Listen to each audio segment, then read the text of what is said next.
नमस्कार शिक्षक साथियों, आपका स्वागत करते हैं हमारे चैनल पे। आज हम बात करने वाले हैं, चाहे बीपीएससी शिक्षक हो या विशिष्ट शिक्षक हो या नियोजित शिक्षक हो, यदि आपने भी ट्रांसफ़र का लाभ लिया है तो आपको सैलरी अभी तक नहीं मिल पाया होगा। इसके पीछे क्या वजह है और आपको क्या करना है जिससे कि आपकी सैलरी आपके अकाउंट में आए, तो इसके लिए क्या आपको करना है, इस संदर्भ में जिला शिक्षा पदाधिकारी पटना ने एक लेटर के माध्यम से शिक्षकों को समर्पित करते हुए एक कार्यालय आदेश जारी किया है। आइए हम उस आदेश को समझते हैं और बारीकी से चीज़ों को पढ़ते हैं। लेटर में कहा गया है, आप सभी को सूचित किया जाता है कि वैसे शिक्षक जिनका स्थानांतरण पटना जिले से अन्य जिला में हुआ है, उनका एलपीसी आउट एवं अन्य जिला से पटना जिला में योगदान किए हैं, उनको एलपीसी इन एचआरएमएस में किया जाना है। अर्थात जो शिक्षक पटना जिला में है और पटना जिला से या किसी दूसरे जिला में आप ट्रांसफ़र लिए हैं और नज़दीकी जिला में आप ट्रांसफ़र लिए हैं, तो आपको एचआरएमएस आउट की आवश्यकता पड़ेगी। साथ ही साथ वैसे शिक्षक जो किसी अन्य जिला से पटना जिला में ट्रांसफ़र लिए हैं, उसके लिए एचआरएमएस इन का काम होगा। अतएव आपको निर्देश दिया जाता है कि स्थानांतरित होकर जाने वाले शिक्षक को एलपीसी आउट प्रपत्र 1 एवं पटना जिला आने वाले शिक्षक ख एलपीसी इन प्रपत्र 2 में भरकर संलग्न स्थानांतरण पत्र के साथ अर्धो हस्ताक्षरित कार्यालय में समर्पित करेंगे।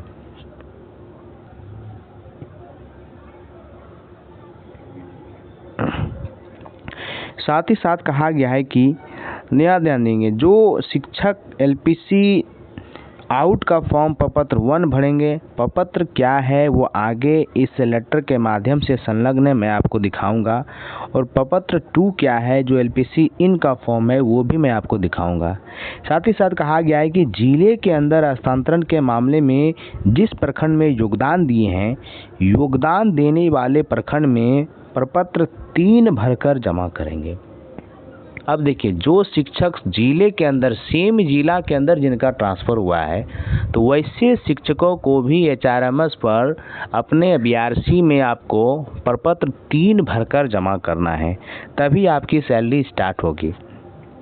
आगे देखते हैं क्या है, और देख सकते हैं प्रपत्र 1 की अगर हम बात करें, देख सकते हैं प्रपत्र 1 एलपीसी आउट होने वाले शिक्षकों के लिए पटना जिला से स्थानांतरण होकर अन्य जिला में योगदान देने वाले स्थानांतरित शिक्षकों के लिए। आप देख सकते हैं कि यहाँ दिया गया है एम्प्लॉई नेम, आपको नाम भरना है, आपका प्रान नंबर डालना है, आप किस कैटेगरी के शिक्षक है वो डालना है, चाहे टीआरई 1 के हो, टीआरई 2 के हो या विशिष्ट शिक्षक के हो या कोई जिला संपर्क जो नियमित टीचर थे, अगर वे भी ट्रांसफ़र का लाभ लिए हैं तो आपको इस तरीके से भरना है। दूसरी बात है, स्थानांतरित जिला का नाम में आपको जिस जिला में आपका स्थानांतरण हुआ है वो आपको डालना है। उसके बाद ही स्थानांतरित जिला का नाम, स्थानांतरित जिला के कोषागार का नाम आपको भरना है। जो डीडीओ है, सॉरी डीडीओ मैं नहीं कहूँगा इसको, एक कोषागार प्राधिकारी होता है, ट्रेजरी ऑफिस का आपको यहाँ पे नाम डाला जाएगा। साथ ही साथ स्थानांतरण आदेश की अगर हम बात करें तो स्थानांतरण आदेश संख्या जो है वो आपको डालना है, जो पत्रांक दिनांक दिया गया है ट्रांसफ़र का वो आपको डालना है, और पूर्व विद्यालय से विरमण की तिथि, ध्यान रखेंगे यहाँ पे विरमण पत्र के बारे में नहीं कहा गया है, सिर्फ आपको विरमण तिथि अपलोड करना, लिखना है कि आपने वो विद्यालय कब छोड़ा, वो दिनांक आपको भरना है। दूसरी बात है, नए विद्यालय में योगदान की तिथि, जिस नए विद्यालय में योगदान किए हैं वो आपको डालना है, और साथ ही साथ आपको ई शिक्षा कोष आईडी भी डालना है और अपना मोबाइल नंबर डाल देना है। उसके साथ ही साथ प्रमाणित किया जाता है कि मेरे जिम्मे विद्यालय का कोई भी पावना लंबित नहीं है, अर्थात कोई भी बकाया राशि आपके ऊपर नहीं है, या प्रमाणित करते हैं। आप अपना सिग्नेचर करेंगे, यहाँ पे सिग्नेचर का कॉलम दिया गया है, साथ ही साथ प्रधानाध्यापक या प्रधान शिक्षक का हस्ताक्षर होगा। ठीक है, प्रपत्र 2 की बात करते हैं, वैसे शिक्षकों के लिए है जिसको अन्य जिला से पटना जिला में योगदान दिए हैं। तो वैसे शिक्षकों के लिए वही सेम फॉर्म है, लेकिन ज़रा सा थोड़ा सा अंतर होगा। ज़रा सा इसको देखेंगे। आप अपना नाम डालेंगे। पहले कॉलम में यहाँ पे नाम के बारे में चर्चा किया गया है। दूसरी बात प्राण के बारे में चर्चा किया गया है। आप प्राण नंबर डालेंगे अपना।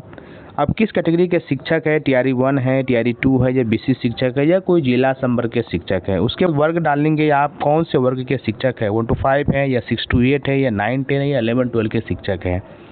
साथ ही साथ किस जिला से स्थानांतरित होकर योगदान दिए हैं। आप जिस जिला से ट्रांसफ़र होकर आए, पहले वाला जो जिला है वो आपको यहाँ पे डालना है, किस जिला से ट्रांसफ़र होकर योगदान दिए हैं। उसके बाद किस प्रखंड में योगदान किए हैं, और अभी जो आप जिस प्रखंड में काम कर रहे हैं उस प्रखंड का नाम आपको यहाँ पे भरना है। उसके बाद किस विद्यालय में योगदान किए हैं, ये आपको भरना है, एक विद्यालय का नाम। उसके साथ ही साथ आपको जिस जिले से स्थानांतरण हुआ है उस जिले से एलपीसी आउट, यस और नो। नहीं हुआ है तो आप यहाँ पे एलपीसी आउट नहीं लिखेंगे। अगर आपका एलपीसी आउट हो चुका है तो आप एलपीसी आउट में यस लिखेंगे। उसके बाद आपका स्थानांतरित आदेश का संख्या लिखना है, पत्रांक दिनांक लिख देना है। पूर्व विद्यालय से विरमण का जो तिथि है, विरमण तिथि आपको भर देना है। और नए विद्यालय में जो विरमण तिथि आपका हुआ, नए विद्यालय से विरमण की यहाँ पे नए विद्यालय से विरमण की तिथि यहाँ पे नहीं होना चाहिए। ये अंदाज यहाँ पे नए विद्यालय में योगदान की तिथि है, होनी चाहिए। ये ज़रा सा ध्यान देंगे। यहाँ पे विरमण की तिथि है तो नए विद्यालय में योगदान की तिथि यहाँ पे बढ़ाया जाएगा। विरमण की तिथि या अशुद्धियाँ हैं, फॉर्म में अशुद्धियाँ हैं। उसके बाद आप ई शिक्षा कोष आईडी डालेंगे, जो आपका ई शिक्षा कोष आईडी है, और साथ ही साथ अपना मोबाइल नंबर डालेंगे। उसके बाद अंतिम में आपका शिक्षक का स्थानांतरित जो शिक्षक में उनका सिग्नेचर कर दीजिए, हेडमास्टर का साइन करवा दीजिए, और ये आपको बीआरसी ये आपका जमा हो जाएगा।